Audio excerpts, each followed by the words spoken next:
Hey guys, I'm already apologizing ahead of time. I am exhausted, and so this might feel a little clunky, but hey, we'll get through these next couple weeks together.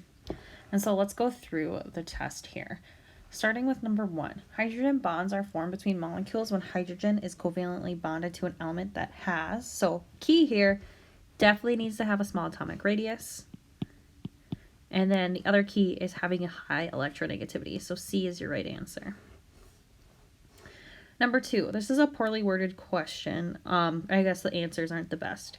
The key here, though, is why is the boiling point of water higher? Well, it's because it's able to form hydrogen bonds. So shouldn't say stronger because H2S doesn't form hydrogen bonds, but C would have been the right answer here. Argon has a higher boiling point than neon. This has to do with just that it has stronger IMF. And so it might seem a little weird to be as brief as that, but if I'm asking you why does something have a boiling point, you can state as simply as stronger IMF. All right, number 4. So which of the substances has molecular forces mainly due to London dispersion forces? Well, here you just have to know that these are weak. And so if we look at the melting and boiling points, helium has super low melting and boiling points. So it's going to be B here because it has weak IMF, therefore low melting and boiling points. Number 5.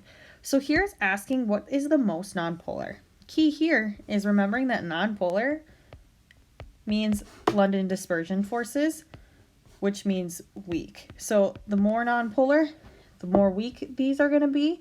And so that being said, which one of the boiling points is the lowest? That's going to be methane. So C is your answer.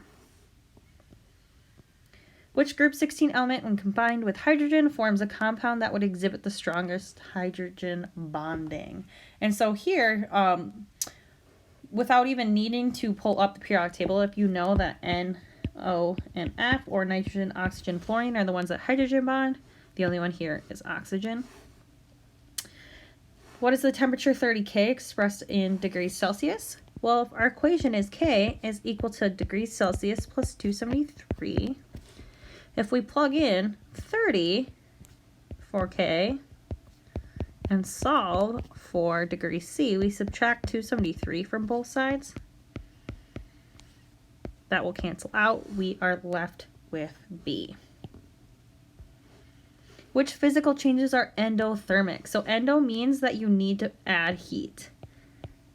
And so if you think about it, what are the processes that happen when you add heat? Well, that's going to be melting and evaporating. Because think about when you melt an ice cube or boil water. All right, number 9. So here's a heating curve.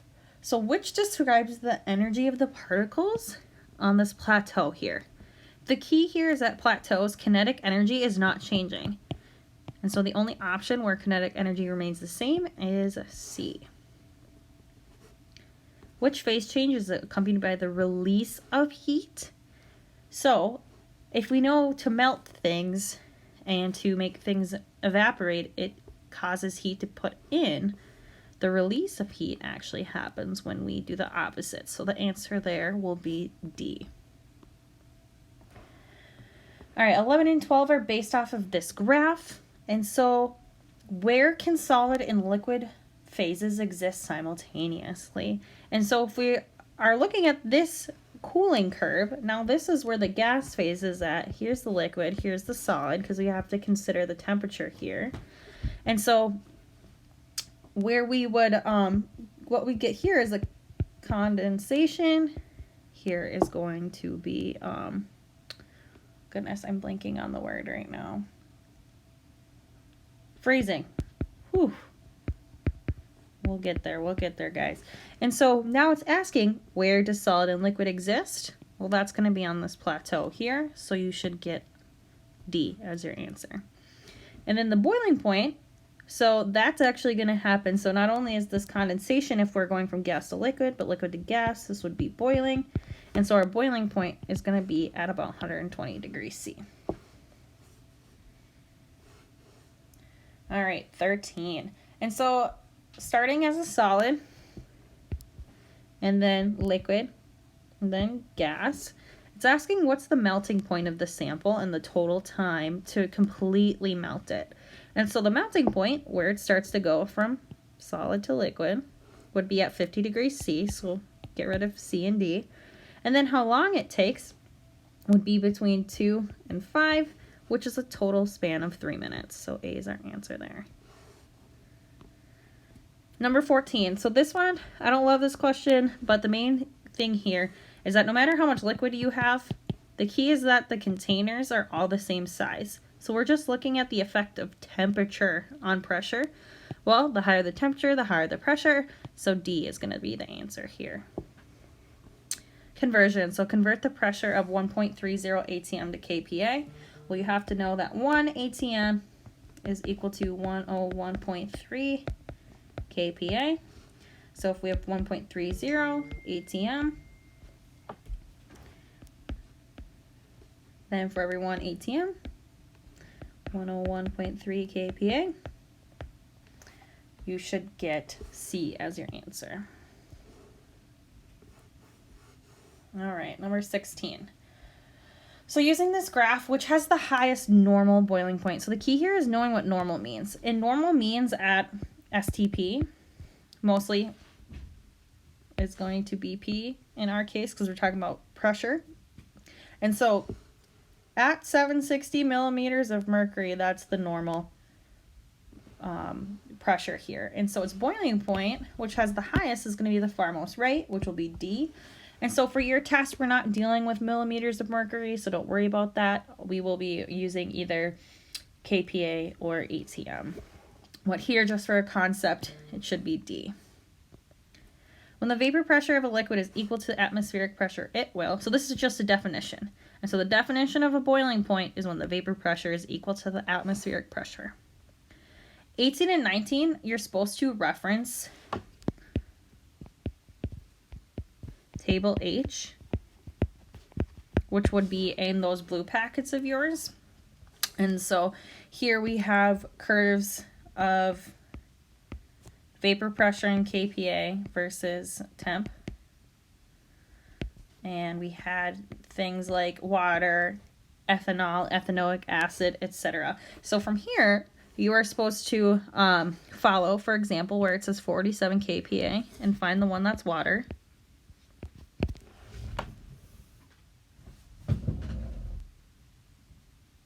Sorry, my cat was making a weird sound. I was hoping she wasn't chewing on wires. And so at that point, you would find that it would be 80 degrees C. So you would find where kPa hits water, follow it down, see that it reads 80.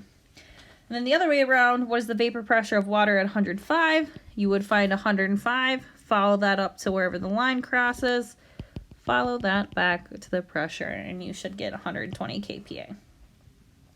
So sorry I don't have that graph up. If you have more questions about that, let me know, but it looks similarly to this one up here, just different values. Okay, so if we're looking at question 20, it's asking the area of the graph that represents the liquid phase. In our case, that's going to be Z, because here it'd be solid, here it'd be liquid, here it'd be gas.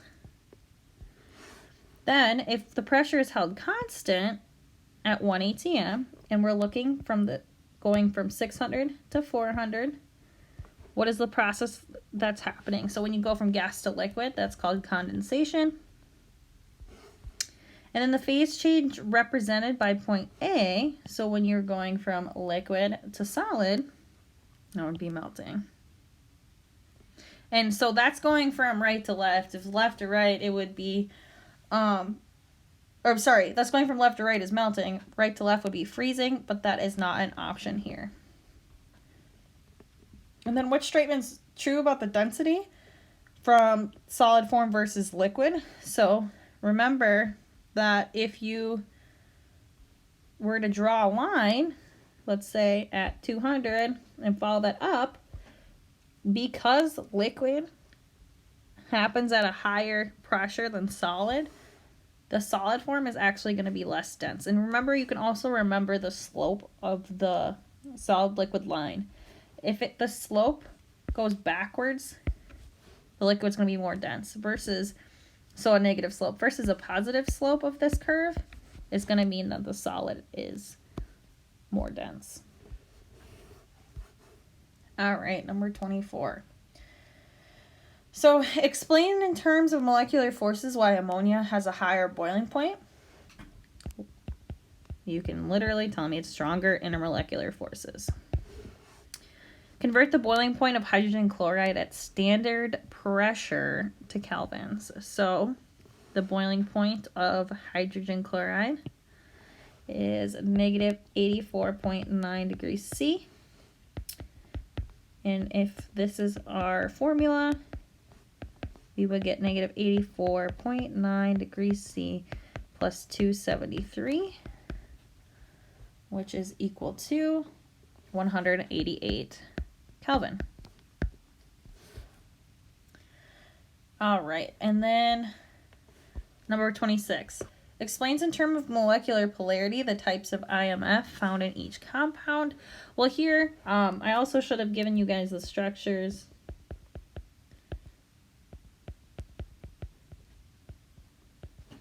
I'm writing those in real quick. And so for here, if we look at ammonia, or NH3, it has both hydrogen and nitrogen, so it's going to hydrogen bond.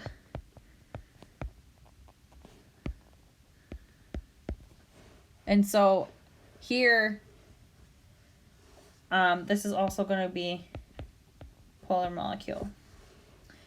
And then methane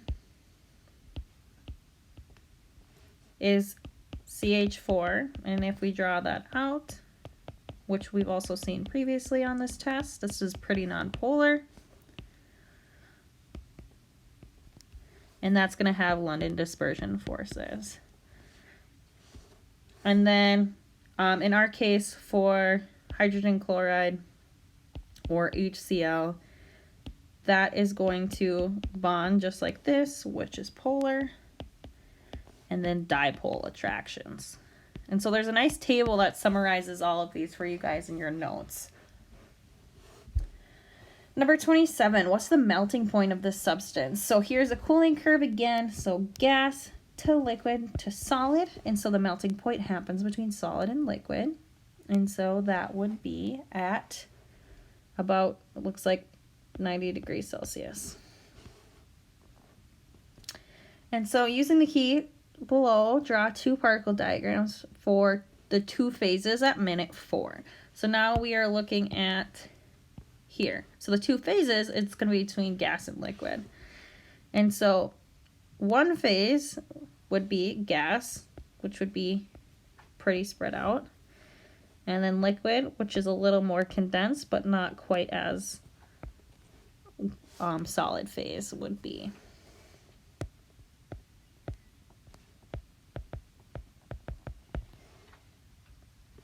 All right, number 29. At what time do the particles have the lowest average kinetic energy? And so that's going to happen at 16 minutes here. So let me highlight that. So this is where they're going to have the lowest kinetic energy. Because if you think about it, solid form, they would just be nice and stacked next to each other. So they're not really going to be moving around. So, minute 16. And then lastly, the cooling curve for OPQR and ABCD are shown below. They start in the gas and in the liquid. So here, gas, liquid. This would be the condensation or boiling. And so which substance has a higher boiling point? Well, if temperature increases this way, the higher boiling point is going to belong to OPQR because this line is higher. And then which substance will evaporate more readily?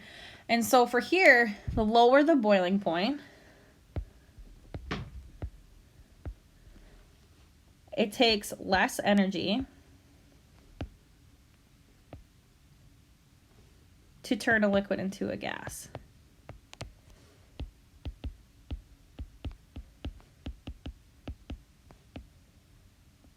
And And so, because of that, that means it must have weaker IMF.